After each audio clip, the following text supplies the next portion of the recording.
एक क्षण के लिए, एक क्षण का मिलना ही जीवन में परिवर्तन कर देता है। कुछ लोग कहते हैं ना कि सत्संग सुनो तो जीवन बदल जाता है। सत्संग जीवन में बदलाव लाता है, लेकिन व्यक्ति का जीवन बदलने में बहुत समय नहीं लगता है।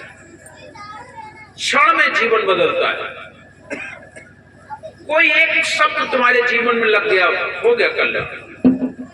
बाद में सत्संग तो रात दिन करते रहे। तुलसीदास जी का जीवन एक शब्द में बदल गया। केवल एक ही बात थी कि जितना प्रेम तुमने मेरे से किया इतने राम से करते तो तुम्हारा जीवन बदल जाता, उद्धार हो जाता। बस इतना ही शब्द उनको लगा। सूरदास जी को भी इतना ही शब्द लगा। वैश्या से प्रेम करते थे, वैश्या ने फटकार लगाई, अरे तुमने इतना प्रेम मेरे से किया, अगर इतना प्रेम तुम ईश्वर से करते तो तुम्हारा जीवन बदल जाता। सप्त ऋषियों की थोड़ी संगत पाई और केवल एक शब्द वाल्मीकि जी को लग गया, जिसमें उन्होंने कहा संतों ने कि तुम अपने परिवार से पूछ के आओ कि जो तुम लेके जाते हो पाप की कमाई, वो केवल खाने भर के हैं कि तुम्हारे पाप में भागीदारी लेंगे। बस इतना ही शब्द उन्होंने जाके परिवार से पूछा और उनको ज्ञान हो गया कि कोई भी जीवन में मेरा पाप लेने वाला नहीं, ना पाप लेगा ना पुण्य। असमझ सोचो कि पुण्य भी तुम्हारा चला जाएगा। जो आप कमाएंगे वही आपको प्राप्त होगा। साहब कबीर का शब्द है, एक डाल दो पक्षी बैठे, एक गुरु एक चेला। अपनी करनी गुरु उतर गए, अपनी करनी चेला। ना आप हमारा पुण्य ले सकते हैं, ना हम आपका ले सकते हैं। अपनी अपनी करनी पार उतरनी है। राजा कर्ण की एक छोटी सी घटना भी हम लोग सुनते हैं कि राजा कर्ण जिस समय बैकुंठपुरी गए तो भगवान ने उन्हें आशीर्वाद दिया कि तुमने सोना दान किया है। बोले हाँ, तुम जो छुओगे सब सोना हो जाएगा। आशीर्वाद दे दिया। बड़ा पहले तो खुश हुए कि बहुत अच्छी बात, जो मैं छूंगा सोना हो जाएगा। लेकिन उन्हें होश नहीं था कि मैं जो छूंगा सोना हो जाएगा तो गड़बड़ हो जाएगा भाई। और हुआ वही। उन्हें भूख लगी, उनके लिए खाना आया, उन्होंने खाना छुआ, वो भी सोना। दाल छुई सोना, रोटी छुई सोना, चावल छुए सोना। पानी का नंबर आया, पानी वहां तक गया, वो भी सोना। भयभीत हो गए। उनकी पत्नी थी साथ में, उन्होंने आधा भोजन दे दिया कि लो तुम मेरा खोलो ले लो, शायद ये ना हो तो आधा वो छुआ तो भी सोना। दूर खड़े हो गए, पत्नी छू जाए, कहीं ऐसा ना हो कि ये भी सोने की हो जाए। तब उनको होश आया। तो नारद जी से उन्होंने विनय किया, उन्हें पुनः 15 दिन के इस मृत्युलोक में भेजा गया। तब उनको होश हुआ कि भक्ति का मूल लक्ष्य क्या है। सदगुरु कबीर साहब कहते हैं, सत्य कबीर गुरु बाला पीर और लड़के बच्चे होए फकीर। सूखी नदी बहावे नीर और भूखे को खिलावे खीर। भक्ति का प्रथम लक्ष्य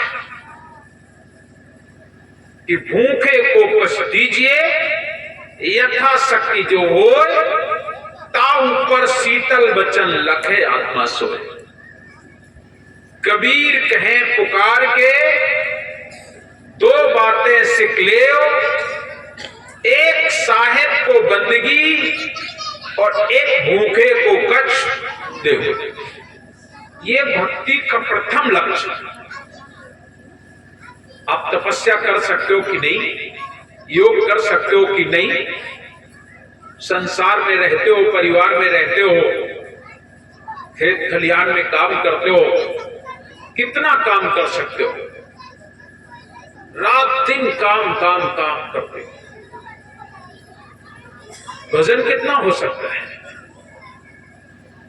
अगर हम आपसे कहेंगे कि 2 घंटे 4 घंटे बैठ के भजन करो तो कैसे होगा। साहब कबीर भजन के लिए इसीलिए सीमित नहीं करते, वो तो कहते हैं ऐसा तुम्हारा जीवन हो जाए, ऐसा जीवन हो जाए कि हर तुम्हारा किया हुआ कार्य ही पूजा हो जाए। ये बात एकदम सच है, हो सकता है, होता है। आपके द्वारा किया हुआ हर कार्य पूजा हो जाए और उसका कोई बहुत बड़ा गुण अर्थ नहीं है, केवल अपने जीवन को सुधार लो बस। तुम्हारे जीवन में छल कपट प्रपंच नहीं होना चाहिए। ये दुनिया के जो नशा आप लोगों के बीच में आ गए, ये नहीं होना चाहिए। सरल सहज स्वभाव जीवन में उतारो और अपने मालिक का हमेशा ध्यान रखो। बैठ के नहीं कि घंटा और बैठ करके भजन करो ना, जब जहां जा रहे हो, जहां जहां डोलूं सोई परिक्रमा, जो कुछ करूं सो पूजा, जब सोऊं तो करूं दंडवत लेकिन पूजूं और न देखूं। मैंने आपको पहचान लिया है तो पहचान लिया, अब कहीं और जाने की इच्छा नहीं है।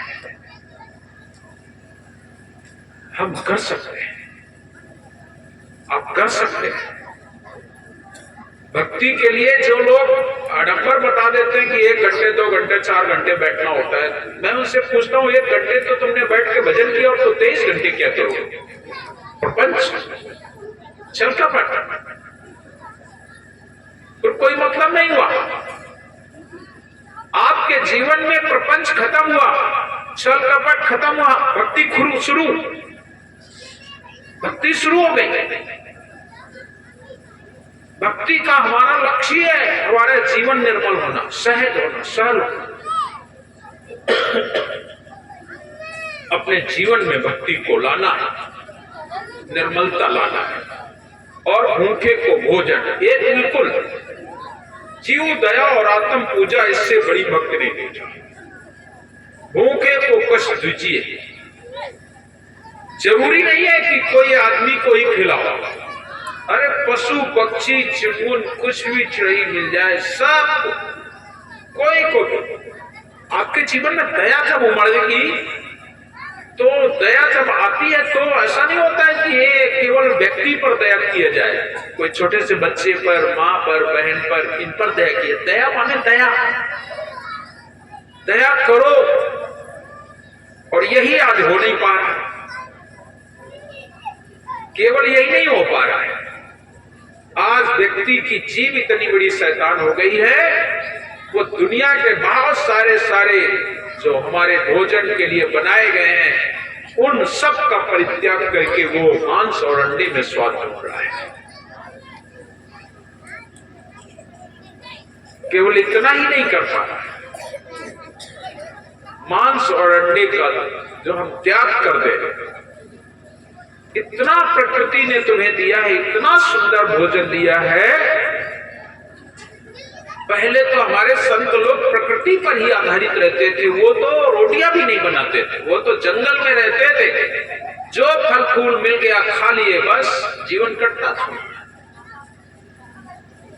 जितना हम लोग प्रकृति से दूर होते गए, उतना ही हम ईश्वर से भी दूर होते गए। और आज ऐसा हो गया है, प्रकृति से इतना दूर हो गए, इतना दूर हो गए हैं कि आज तो बाहर खाने की कोई वस्तु बची ही नहीं है। जंगलों में कुछ है ही नहीं। यहाँ जो बुजुर्ग लोग हों उनको पता होगा कि पहले तो समय में लोग जंगल में समय समय पर फल बने रहते थे। आम के फल आ गए तो आम खा के ही रह जाते थे। खेतों में ककड़ी फूटे निकलना शुरू हो जाती थी तो हफ्तों तो उसी में चले जाते थे, 15-15 दिन वही खा के रह जाते थे।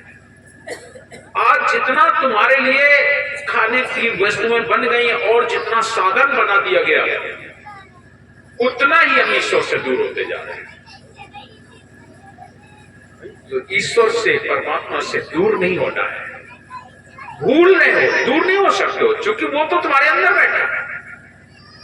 आप उसे छोड़ नहीं सकते, वो तो तुम्हारे अंदर बैठा है। तुम उसे भूलते जा रहे हो। बस अपनी भूल को मिटाओ। अपनी भूल मिटाओगे तुम्हारा जीवन बदल जाएगा। तो वो सदगुरु, उनके जीवन में एक उद्देश्य है कि हमारे जीवन में भाईचारा हो, आपका ग्राम है लक्ष्मणपुर। नाम तो बहुत बढ़िया है। जिसका लक्ष्मण जैसा भाई था, तो जरा सोचो कैसा रहा होगा राम जी का जीवन। और तुम्हारा गांव ही लक्ष्मण है। आते भक्त लोग आते लक्ष्मण दास बाबा इसे गांव में आते। गांव का नाम ही लक्ष्मण है। और लक्ष्मण जैसा होना ये बहुत बड़ी बात है। कम से कम अपने गांव के नाम का कम से कम थोड़ा सा ख्याल रखें। लक्ष्मण जैसा हो पाना बहुत बड़ी बात है, जिन्होंने माता सीता का मुख नहीं देखा। एक बार नहीं कई बार ऐसी परीक्षा आई। जिस समय एक बार जंगल में थे, उस समय जब माता सीता का हरण हो गया तो उनके आभूषण जो गिरे, भगवान श्री राम कहते हैं देखो ये माता सीता के हैं कि नहीं। तो लक्ष्मण जी रोते रोते बोले इनसे मैं इनको जानते ही नहीं। मेरी दृष्टि तो केवल उनके पैरों पर थी। उनके पैर का कोई आभूषण हो तो शायद मैं बता सकता हूं बात, बाकी मुझे नहीं पता। कैसा जीवन था लक्ष्मण जी का, कितना सुंदर पावन। वो तुम्हारे गांव का नाम है और ग्राम में भक्ति भी पुरानी है, मैं नई नहीं कहूंगा, लेकिन आज नूतन बनाने की आवश्यकता है। आप लोग अपने घर परिवार में रहते हो, छोटे छोटे बच्चों को सीख दो। ये बच्चे ही तो समाज का आधार बनते हैं। आज आपके गांव में जो बच्चे हैं, इनको जो शिक्षा मिल रही है वो ये मोबाइल से देखकर, टेलीविजन देखकर, या फिर ये किसी और की बातों को सुन करके ये भक्ति लाइन में उतरते हैं। इन बच्चों को अगर आप संभाल लें तो आपका भविष्य हो जाता है अच्छा। आज तो इन बच्चों ने टेलीविजन पर प्रदीप मिश्रा की एक दो बातें सुन ली। मुझे ऐसा लगता होगा कि गांव में शिव जी का मंदिर नहीं होगा तो मंदिर भी बन गया होगा। और अधिकतर लोग शंकर जी में पानी डालना शुरू कर दिए होंगे। प्रदीप मिश्रा ने आपको बता दिया है ना कि शहद लगा करके और पत्ती वो बेल की अगर लगा दिया जाए तो बच्चा स्कूल ना जाए तो भी फर्स्ट क्लास पास हो जाएगा। आप लोग थोड़ा सा ध्यान लगाएं, क्या ऐसा हो सकता है? और नहीं तो करके देख लो ना भाई। एक साल बच्चे का बर्बाद ही सही है। बच्चों को स्कूल मत जाने देना। स्कूल में फीस जमा करना, देना सब कुछ, लेकिन पढ़ने नहीं देना उससे, और दुनिया के काम करवाना। फिर इसके बाद में बोर्ड की एग्जाम आए, देख लीजिए, हो सकता है तो और अच्छी बात है, हो तो जाए। बच्चा डॉक्टर बन जाए, इंजीनियर बन जाए, कलेक्टर बन जाए, हम तो चाहते हैं कि हो जाए। लेकिन खाली बेलपत्री में शहद लगा करके या एक लोटा जल चढ़ा करके अगर ऐसा होने लगेगा तो फिर सारे स्कूल कॉलेज बंद हो जाएंगे। लेकिन हमारे छोटे छोटे बच्चे, इन पर उसका इतना बड़ा प्रभाव पड़ा कि जो बच्चे कभी मंदिर नहीं जाते थे, आज वो एक लोटा पानी लेकर के मंदिर जाते हैं और कहते हैं एक लोटा जल सारी समस्याओं का हल।